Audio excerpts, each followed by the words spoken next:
Hi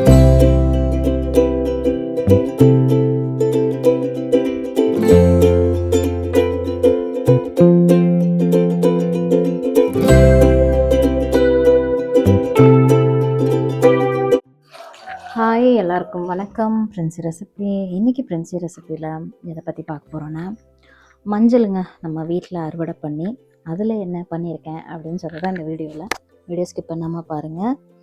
and இது வந்து நம்ம கார்டன் சேனலில் தான் போடணும்னு நினச்சேன். அப்புறம் பார்த்தா இதில் நிறைய பேர் பார்ப்பீங்க, யூஸ்ஃபுல்லாக இருக்கும்னு சொல்லிட்டு தான் நம்ம ரெசிபி சேனலில் போட்டிருக்கேன். ஸோ இந்த வீடியோ எப்படி இருந்ததுன்னு சொல்லுங்கள். வீடியோ பிடிச்சிருந்தால் லைக் பண்ணுங்கள், ஷேர் பண்ணுங்கள், சப்ஸ்கிரைப் பண்ண மறக்காதீங்க. நிறைய பேர் நம்ம சேனல் இன்னும் சப்ஸ்கிரைப் பண்ணாமல் பார்த்துட்ருக்கீங்க.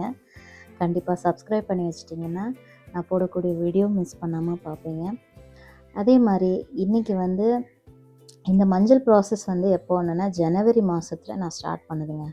ஜனவரி நம்ம அந்த பொங்கல் டைமில் அறுவடை பண்ணேன். அப்போது அதை பண்ணி க்ளீன் பண்ணி அதோடைய ப்ராசஸ் கொஞ்சம் பெருசாக தான் இருக்கும் வீடியோ, அதாவது சொல்ல ஸ்கிப் பண்ணாமல் பாருங்கன்னு. க்ளீன் பண்ணி அதுக்கப்புறம் ஃபஸ்ட்டு வந்து நம்ம ஒரு க்ரோ பேக்கில் தான் வச்சுருந்தோம், ஒரு 3 க்ரோ பேக்கில். அதுக்கப்புறம் பார்த்தேன் அதில் எனக்கு ஒன்றும் அந்தளவுக்கு எஃபெக்ட் எதுவும் இல்லை. சரி நம்ம என்ன ஒன்று பண்ணுவோம், கொஞ்சம் ஒரு ஃப்ரிட்ஜ் பாக்ஸ் நம்ம வந்து வாங்கிட்டு அதில் ட்ரை பண்ணுவோம் அப்படின்னு சொல்லிட்டு பண்ணது தான். ஒரு ஃப்ரிட்ஜ் பாக்ஸ் வாங்கி நம்ம நிறைய இந்த மண் உரம்லாம் போட்டுட்டு அதில் அந்த க்ரோ பேக்கில் இருக்க மஞ்சள் எடுத்து ஃப்ரிட்ஜ் பாக்ஸில் வச்சேன். ஸோ அதுக்கு வச்சதுக்கப்புறம் எனக்கு கிடைச்ச மஞ்சள்னு பார்த்திங்கன்னா ஒரு 10 கிலோ 10.5 கிலோவுக்கு வந்து ஒரு 200 கிராம் கம்மியாக இருந்தது. அதுக்கப்புறம் தான் தெரியாது, எல்லாமே நான் மஞ்சள்னு நினச்சிட்டேன். ஆக்சுவலி அது மஞ்சள் கிடையாது, அது வந்து நிறைய ஊலங்கிழங்கு. அது இந்த வீடியோ லாஸ்ட்டில் உங்களுக்கு தெரியும், நான் மஞ்சள் தனியாக அந்த கிழங்கு தனியாக பிரிச்சுருப்பேன். அதை பார்த்தாலே நீங்கள் கண்டுபிடிச்சிடுவீங்க. ஊலங்கிழங்கு நிறைய இருந்தது. 10.5 கிலோ மஞ்சளில் நம்மளுக்கு கிடைச்சது எவ்வளோ தெரியுமா? 5 கிலோ தான் லாஸ்ட்டாக வெயிட். அந்த ஈரத்தோடு நம்ம வெயிட் போடும்போது அதோடைய வெயிட் வந்து 5 கிலோ தான் இருந்தது. மஞ்சள் தனியாக ஊலங்கிழங்கு தனியாக பிரித்ததுக்கப்புறம் அப்போ பார்த்திங்கன்னா 6 கிலோ கிட்ட எனக்கு அந்த ஊலங்கிழங்கு தான். சரி ஓகே, ஒன்றும் பண்ண வேணாம்னு சொல்லிட்டு என்ன பண்ணேன், பொங்கலுக்குள்ள மஞ்சளை அதே ஃப்ரிட்ஜ் பாக்ஸில் நம்ம அந்த இதெல்லாம் எடுத்துகிட்டு அந்த மண்ணெல்லாம் நல்லா உதுத்து விட்டுட்டு திருப்பி கொஞ்சம் உரம் மண் போன் மில் அதெல்லாம் போட்டுட்டு அதுக்கப்புறம் இந்த மஞ்சளை வந்து பொங்கலுக்கு வந்த மஞ்சளை இதிலே வச்சுட்டு ஆல்ரெடி இருக்க மஞ்சளெல்லாம் எடுத்து இந்த மாதிரி கழுவி, அதான் சொல்கிறது ப்ராசஸ் பெருசாக இருக்கும். க்ளீன் பண்ணி அதில் இருக்க அந்த வேரெல்லாம் கட் பண்ணி. இதில் இன்னொரு ட்விஸ்ட் என்னென்னா, நம்ம வந்து அந்த முகத்துக்கு போடுற மஞ்சள் சொன்ன கஸ்தூரி மஞ்சளும் கருமஞ்சளும் ரெண்டும் ஒரே பாக்ஸில் வச்சு விட்டுட்டேன். அதனால எனக்கு அதுவும் வந்திருந்தது, இதுவும் வந்திருந்தது. ஸோ ரெண்டுமே இருந்ததுனால அதெல்லாம் தனித்தனியாக பிரித்து. கருமஞ்சள் வந்து அது ரொம்ப நல்லா இருந்தது. ஆக்சுவலி நான் ஃப்ரெஷ்ஷாக இருக்கும்போதே கொஞ்சம் டீ போட்டேன், எல்லாருமே பிடிச்சிருக்குன்னு சொன்னாங்க. அந்த டீ அவ்வளோ டேஸ்ட்டாக இருந்ததுன்னு சொன்னாங்க. மாதிரி மஞ்சளில் ஃபஸ்ட்டு எடுத்த உடனே ஒரு டீ தான் போட்டேன். அதுக்கப்புறம் பார்த்திங்கன்னா 2 மஞ்சளையுமே என்ன பண்ணேன், இந்த மாதிரி கழுவி க்ளீன் பண்ணிவிட்டு அந்த வேர்களெல்லாம் கட் பண்ணிவிட்டு நல்லா தண்ணி கொதிக்க வச்சிட்ருந்தேன். அந்த தண்ணியில் கொதிக்க வச்ச தண்ணியில் இந்த மஞ்சளெல்லாம் அந்த வேரெல்லாம் கட் பண்ணிட்டு அதை அப்படியே அதில் போட்டுட்டு ஒரு 5 நிமிஷம் அப்படியே விட்டுட்டு அதுக்கப்புறம் அதை கட் பண்ணி நல்லா அந்த வேரெல்லாம் எடுத்துட்டேன். பார்த்திங்களா, இவ்வளவும் ஊலங்கிழங்கு நீங்கள் பார்க்குறீங்க பாருங்கள். அதில் இந்த ஒரு டப்பு ஃபுல்லாகவே ஊலங்கிழங்கு தான். அதில் 1, 2 மஞ்சள் இருக்கிறதெல்லாம் தான் எடுத்துகிட்ருக்கேன். அவ்வளோ ஊலங்கிழங்கு, எப்படிடா இவ்வளோ ஒரு ஃப்ரிட்ஜ் பாக்ஸில் இவ்வளோ மஞ்சள் வந்ததான்னு யோசித்தேன். பட் பார்த்தா அது அவ்வளவும் ஊலங்கிழங்கு. அதெல்லாம் தூக்கி குப்பைக்கு தான் போட்டோம். மஞ்சள் இப்போ இதில் வெயிட் போடுறேன் பாருங்கள், அதில் உங்களுக்கு தெரியும் மொத்தமே 5 கிலோ தான். அது எனக்கு ஆச்சரியமாக இருந்தது. ஓகே, இப்போ இவ்வளோ தான் போல். அப்புறம் பார்த்தா வேக வச்சு அதை கட் பண்ணி காய வச்ச அப்புறம் பார்த்திங்கன்னா அதோடைய வெயிட் அப்படியே ஆப்போசிட்டாக 1.5 கிலோவுக்கு வந்துருச்சு.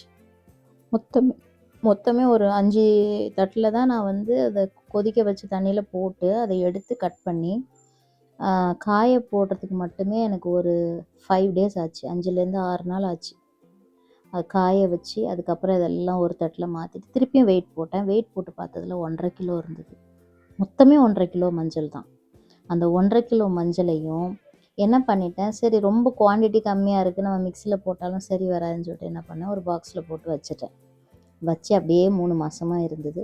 அதுக்கப்புறம் பார்த்தேன், சரி நம்ம மிஷினில் வந்து வெறும் மஞ்சளில் இவ்வளோண்டு குவான்டிட்டி கம்மியாக இருக்கிறத கொடுத்தா அரைச்சி கொடுக்க மாட்டாங்கன்னு சொல்லிட்டு அது கூட வந்து 1 கிலோ பச்சை பயிறு அதையும் போட்டு வச்சுட்டேன்.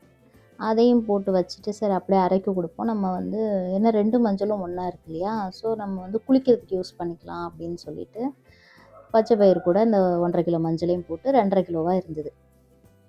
அப்போ மிஷினுக்கு கொண்டு போன அப்புறம் என்ன சொல்லிட்டாங்க, நாங்கள் இது வந்து அரைக்க மாட்டோம், கோதுமை அரைக்கிறது மசாலா அரைக்கிறதுல கொண்டு போய் இதை அரைக்க முடியாதுன்னு சொல்லிட்டாங்க. பட் இதுக்குன்னு மிஷின் இருக்கும், அதை நம்ம எங்கேன்னு தேடி பார்க்கணும். ஆல்ரெடி 3 மாதம் ஆயிடுச்சு, இன்னும் இப்படியே வச்சுட்டு இருக்கக்கூடாது. என்ன பண்ணேன், தனியாக இதில் இருக்க மஞ்சள் எல்லாம் தனியாக எடுத்துட்டு சரி நம்ம மிக்ஸி ஜாரில் தான் போட்டு பார்ப்போம் என்னதான் பார்த்தா சூப்பராக பொடிஞ்சுதுங்க. எனக்கே ஆச்சரியம், ஐயோ இதை நம்ம ஃபஸ்ட்டே செஞ்சுருக்கலாமே, ஏன் 3 மாதமாக வச்சுட்டு இருந்தோம். ஜனவரி, பிப்ரவரி, மார்ச், ஏப்ரல் மாதம் அரைச்சிருக்கேன். இதை பார்த்துக்குங்க. அரைச்சி பவுடர் எடுத்த அப்புறம் வெயிட் போட்டால் கரெக்டாக 1.25 கிலோ தான் இருக்குது மஞ்சள். எனக்கு 1.5 கிலோ மஞ்சள்லேருந்து நம்மளுக்கு 1.25 கிலோ மஞ்சள் தான் கிடச்சிருக்கு. கரெக்டாக அந்த 1 கிலோ பருப்பு கொட்டி வைக்கிற டப்பாவில் கொட்டி வச்சு பார்த்தா கரெக்டாக இருக்குது. 1.25 கிலோ இருக்குது, அவ்வளோதான். பட் அதை அரைக்கும் போது அதில் அந்த அரோமா இருக்குது பார்த்தீங்களா, அது உண்மையாகவே ரொம்ப அழகாக இருந்தது. அந்த அரைச்சி எல்லாம் ஜலிச்சு எடுத்து வெயிட் போடும்போது 1.25 கிலோ இருந்தது. இதுதான் நம்ம மாடியிலேருந்து எடுத்த மஞ்சளோடைய கதை. இது கதைன்னு வச்சுக்கலாம், ஸ்டோரின்னு வச்சுக்கலாம், நீங்கள் எப்படி வேணாலும் வச்சுக்கோங்க. பட் அரைச்ச அப்புறம் ரொம்ப சூப்பராக இருந்தது. அந்த எக்ஸைட்மெண்ட்டுன்னு சொல்லுவாங்கள்ல, எப்போவுமே நம்ம ஒரு பொருள் பண்ணும்போது அது எப்படி இருக்குன்னு ஒரு வாட்டி டெஸ்ட்டு பார்ப்பாங்கள்ல. உடனே என்ன பண்ணேன், ஒரு தட்டில் அதே தட்டிலே கொஞ்சோண்டு தண்ணி ஊற்றி ஃபேஸ்லலாம் அப்ளை பண்ணி சூப்பராக இருந்தது. இதில் வந்து கஸ்தூரி மஞ்சளும் கருமஞ்சளும் சேர்ந்து இருக்குது. இது சமையலுக்கு யூஸ் பண்ணலாமான்னு எனக்கு தெரியல. 2 மஞ்சளும் ஒன்றா இருக்கிறதுனால என்ன பண்ணேன், குளிக்கிறதுக்கே நம்ம யூஸ் பண்ணிக்கலாம் அப்படின்னு சொல்லிட்டு இப்போதைக்கு இந்த மஞ்சளை குளிக்க வச்சுருக்கேன். சூப்பராக இருந்தது அரோமா. நீங்கள் இந்த மாதிரி பண்ணியிருக்கீங்களா உங்கள் வீட்டில்? இல்லை நீங்கள் கடைங்களில் தான் வாங்குறீங்களா இந்த மாதிரி? நான் இதுதான் ஃபஸ்ட் டைம் நான் வந்து மஞ்சளை இந்த மாதிரி அறுவடை பண்ணி வேக வச்சு காய வச்சு அரைச்சி உங்கள் கூட ஷேர் பண்ணியிருக்கேன். இந்த வீடியோ எப்படி இருந்ததுன்னு சொல்லுங்கள். ஸோ இதுதான் மஞ்சள் ஸ்டோரி.